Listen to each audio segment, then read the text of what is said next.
Hoje nós vamos apresentar uma análise dos indicadores fundamentalistas, comparando Transmissão Paulista, TRPL 4 e Eletrobras, ELET 3.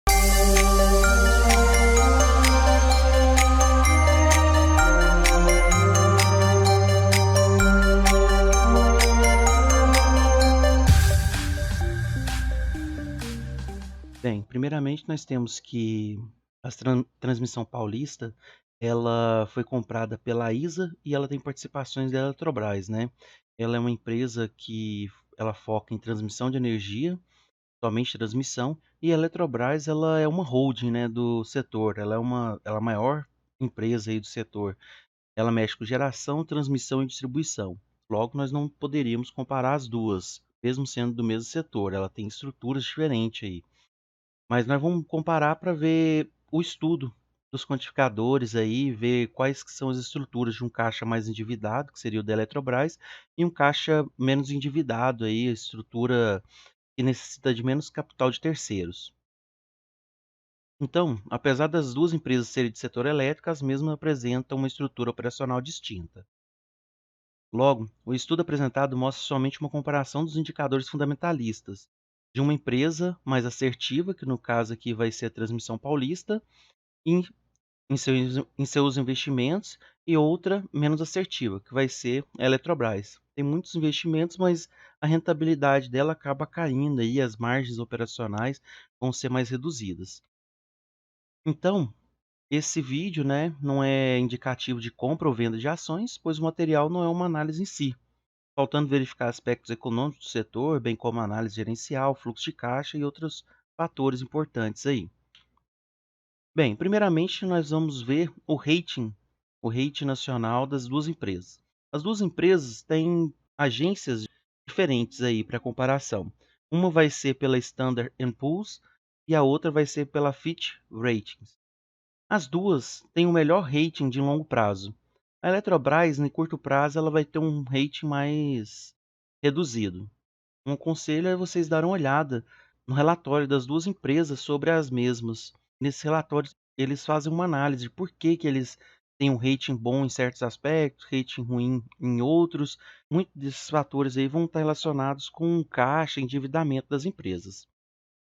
Bem, a Transmissão Paulista e a Eletrobras. Os dados de cima são da Transmissão Paulista e a Eletrobras de baixo. Nós vamos analisar, praticamente, nesse primeiro aspecto, estrutura de endividamento das empresas, que vai ser índice de endividamento total, ou seja, o endividamento de longo prazo da empresa. Isso daqui vai ser dado pelo passivo total dividido pelo ativo total. Ou seja, as contas delas equivalem a quantos por cento dos ativos da empresa, do que ela tem para receber. Nós podemos observar que a empresa Eletrobras ela está mais endividada, né, no longo prazo aí. Os passivos representam uma maior quantia da empresa, sendo que a Transmissão Paulista é menos, sendo que ela veio aumentando aí, né, a estrutura de endividamento dela. Isso daí se dá pelo fato dela estar investindo em novas linhas de transmissão, também acaba necessitando. Isso aí em si não quer dizer que a empresa é boa ou ruim, né? A gente tem que analisar o todo. Então nós vamos para o próximo passo, que é capital de terceiro sobre passivo total. Isso daqui mostra se o passivo total dela está sendo financiado mais por capital de terceiro ou por capital próprio. O passivo total vai estar relacionado a dívidas com terceiros, dívidas trabalhistas, todos os tipos de dívida da empresa. Se tiver a maioria dele em dívida com capital de terceiro, significa que ela tem que pagar muita remuneração, juros para os bancos ou debêntures, né? Então vamos lá, a gente observa que antigamente ela tinha um endividamento maior e depois ela foi reduzindo consistentemente. Ela reduziu mais em 2016, mas depois aumentou por causa do investimento em linhas de transmissão. A empresa Eletrobras vai acontecer a mesma coisa. Ela foi reduzindo e depois ela começou a aumentar. Mas o endividamento das duas, no final, são quase a mesma relação aí com o capital de terceiro sobre o patrimônio, sobre o passivo total da empresa. Ou seja, em questão de capital de terceiro pelo passivo total da empresa, as duas têm uma relação um pouco semelhante aí, né? 41, 42, aqui foi 44, 46, não tem muita diferença. Com dívidas de curto prazo, que ela tem que pagar de capital de terceiro, nós temos que quando era maior o capital de terceiro, ele pagava uma quantidade maior. Quando reduziu o capital de terceiro, ele também reduziu a dívida de curto prazo com o capital de terceiro. Na hora que voltou a aumentar de novo. Aqui a gente observa que a Eletrobras ela consegue gerenciar melhor, né, esse pagamento de capital de terceiros. Ela conseguiu jogar mais para frente as dívidas dela. Ela paga menos porcentagem sobre o passivo total dela. Mas só que quando nós observamos o índice de cobertura de juros, ou seja, a gente pegar o EBIT da empresa, o EBITDA, e dividir pelo os juros que ela paga, nós temos que o EBITDA dessa empresa aqui está sendo, na maioria das vezes, maior do que 3, né? Maior do que, em todas as vezes aqui é maior do que 3 vezes. Ou seja, o que ela produz é 3 vezes maior do que os juros que ela paga.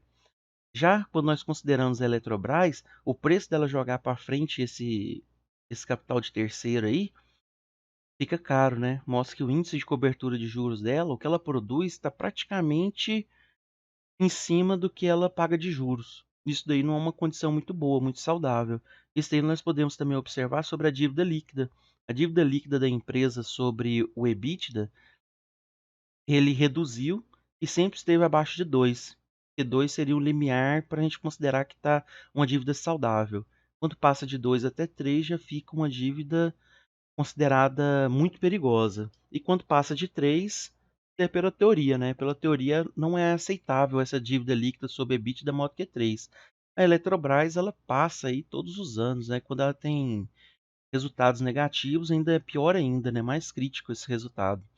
Ou seja, nesse caso aqui, a gente tem uma pontuação melhor para Transmissões Paulistas. O grau de endividamento, ou seja, para cada real de patrimônio líquido que ela tem, quanto que ela tem de dívida de terceiro financiando aquilo. Se a gente observar aqui, ó, nós temos 20% financiando o nosso patrimônio líquido. Aqui nós temos já praticamente uma equivalência de 1 para 1. No último ano aqui que a Eletrobras aumentou um pouquinho a produção dela, daí então nós tivemos um resultado mais satisfatório. Mas mesmo assim ainda não é tão satisfatório, né?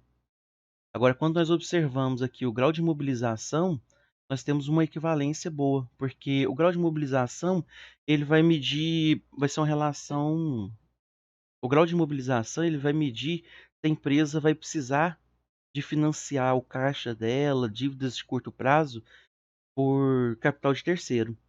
Porque se ela tiver muito imobilizada, tiver 70% do seu capital aí imobilizado, significa que ela não tem caixa, ela não tem forma de liquidez na empresa. Nós podemos observar que o grau de mobilização da empresa está variando aqui em 30, aqui em 10, 20. Ela está mais confortável, né, do que a Eletrobras, mas a Eletrobras também não está numa situação ruim. Isso aqui, quando passa de 50%, já começa a ficar um pouco mais dramático.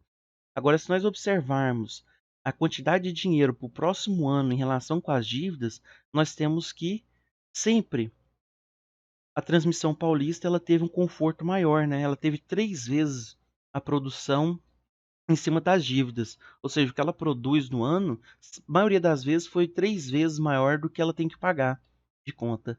Já a Eletrobras, né, por causa das dívidas dela também aí, e o descontrole com capital de terceiros, ela mostra que ela tem uma receita um pouco menor. Mas isso aqui é satisfatório também. O único problema aqui é quando esse valor ficou abaixo de 1 aqui, né?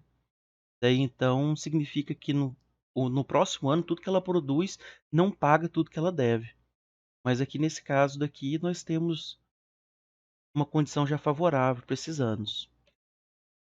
Beleza, nós analisamos as dívidas, vimos que a Eletrobras ela apresenta uma estrutura de capital mais com maior dívida. Agora nós vamos ver a rentabilidade, né? Se essa dívida que ela fez com capital de terceiro está tendo rentabilidade boa, se ela está gerando riqueza. Nós temos que o retorno sobre investimento de capital de terceiro sempre aqui está sendo maior, nos últimos anos, maior do que 40, né? 46, 54, sendo que aqui está caindo um pouco. Essa rentabilidade cai um pouco porque ela também está investindo muito em linhas de transmissão e acaba que essas linhas de transmissão, por estar sendo construída, elas só gastam no momento, né? Então isso aí no futuro pode acontecer de voltar a rentabilidade, o ROIC aumentar. E também porque a dívida dela vai diminuindo com o tempo. Nós observarmos o ROI, que é a rentabilidade sobre a dívida de terceiro, nós temos que é negativa, porque esses anos aqui ela teve prejuízo, né? Daí, quando nós observamos os próximos anos, ainda tem uma oscilação muito grande, ela varia ali para perto de 30, 22, 28 e depois ela volta a cair para 10. Estando acima de 10, isso daqui, 11, já é considerado um valor razoável, um valor bom. Nós temos que comparar o ROIC também com o custo médio de capital de terceiro, que aqui não está definido nessa tabela. Mas esse valor aqui, se eles forem maior do que o custo médio de capital de terceiro, ela está gerando riqueza. Mas se nós compararmos as duas, essa daqui está numa condição um pouco mais favorável do que a Eletrobras, também pelo setor de atuação. Se nós observarmos agora o retorno sobre ativo, nós vemos uma condição bem distinta.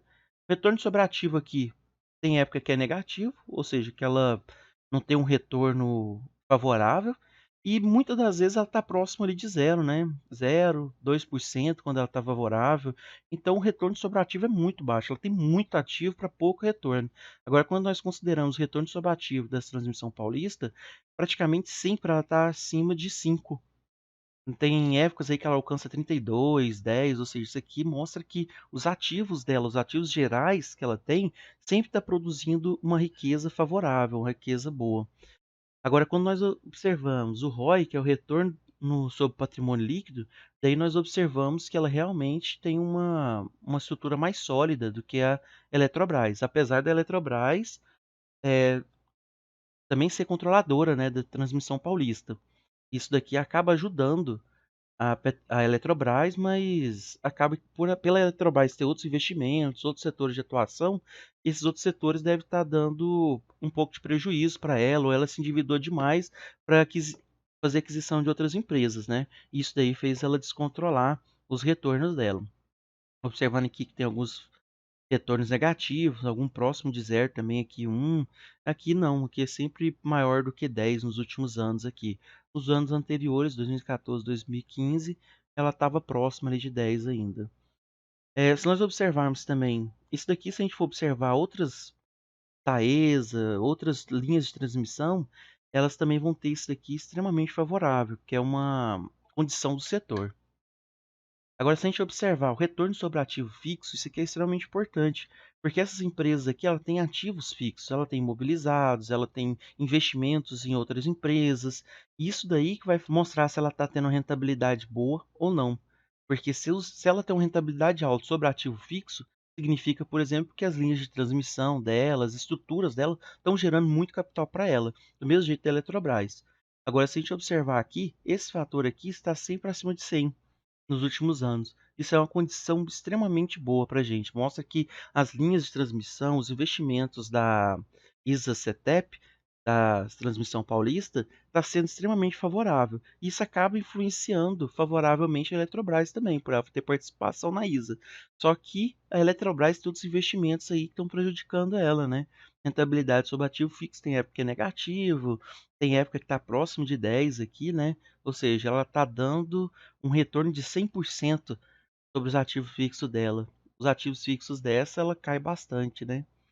Agora, se a gente observar o retorno de alavancagem, nós temos que o retorno de alavancagem dessa empresa aqui é baixo e o da Eletrobras é muito alto. Isso aí compensa as margens baixas dela também, para aumentar o ROI.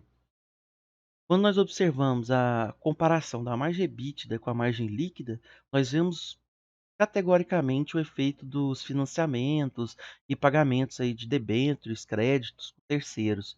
Quando observamos aqui, vai estar próximo de 40, subindo, né, nos últimos anos, mas quando ela passa e tira todos os problemas de crédito, financiamento, ela ainda fica praticamente sempre acima de 50%. Ou seja, o retorno que ela tem da receita é praticamente 50% sempre. Isso é muito alto. Quando nós comparamos a margem EBITDA, que não é uma margem EBITDA tão ruim aqui, né? 32 nos últimos anos, 26, 37. Quando nós passamos para a margem líquida e tiramos os resultados financeiros, nós observamos que de 37 cai para 2%, 26 cai para menos 10%, ou seja, os problemas da Eletrobras, em sua grande quantidade, são com capital de terceiro, né? Mostrando que esse capital de terceiro aí, pagamentos de dívidas, acaba comprometendo muito, machuca a empresa demais. Agora, observando o valor de mercado das empresas, isso daí é bem precificado, né? Nós temos que um PL aqui de 7 vezes, o preço da ação dela está 7 vezes o lucro que ela tem por ação, e aqui é 3 vezes. Isso daí, por que acontece? Porque a empresa está muito endividada, né? Ela tem um problema muito, não é muito grande, mas ela tem um problema de ela tem um problema da estrutura da dívida dela, né, que acaba dando uma condição ruim de rentabilidade sobre a empresa. Então isso aí vai ser mostrado nos valores de mercado. O preço dela sobre o valor patrimonial por ação está 95, está quase equivalente, essa daqui está pela metade, né. Ou seja, o preço está abaixo, mais da metade do valor patrimonial dela por ação. Isso daqui é bom, é ruim, significa simplesmente um reflexo daquilo tudo que nós vimos. Por isso que muitas das vezes a gente não dá para avaliar somente por isso daqui, né? Porque nós temos um PL aqui baixo, a gente fala, pô, vou investir em Eletrobras. Mas você realmente vai aceitar os riscos que a Eletrobras traz junto com ela? Daí você vai ter que analisar isso, daí você tem que medir isso dentro da sua carteira, verificar se esse risco ele tem jeito de ser limitado dentro da sua carteira e está bem consciente. Se você considerar também a transmissão paulista, ela paga muito mais dividendo. E observando aquele problema de crédito com terceiro, você acha que qual das duas tem possibilidade de tornar isso daqui maior ou até mesmo manter pela época de crise? Daí então entra essa questão, né, em qual das duas que você vai investir. Daí outro fato muito importante é a queda nos últimos 30 dias. Nós temos que uma empresa com menos dívida, com investimentos que dão alto retorno, pagamento de dividendo sólido, nós temos uma queda de 8%. Uma empresa que paga menos dividendo, uma empresa que tem maior dívida com capital de terceiros, ela acaba que cai o dobro da empresa anterior. Mesmo essa daqui sendo controladora da transmissão paulista. Daí então, normalmente empresas com maiores dívidas e margens não tão boas apresentam forte queda em épocas de crise. Isso daí é uma forma da gente observar que empresas, se a gente tiver muitas empresas com muita dívida na nossa carteira, nós vamos acabar sendo muito prejudicados em épocas de crise. Porque essas empresas tendem a cair e sofrem muito com a época de crise. Bem, obrigado, pessoal, a todos que assistiram aí. Quem gostou, curte o vídeo e se inscreve no nosso perfil do Instagram, Investimentos Saudáveis. Obrigado.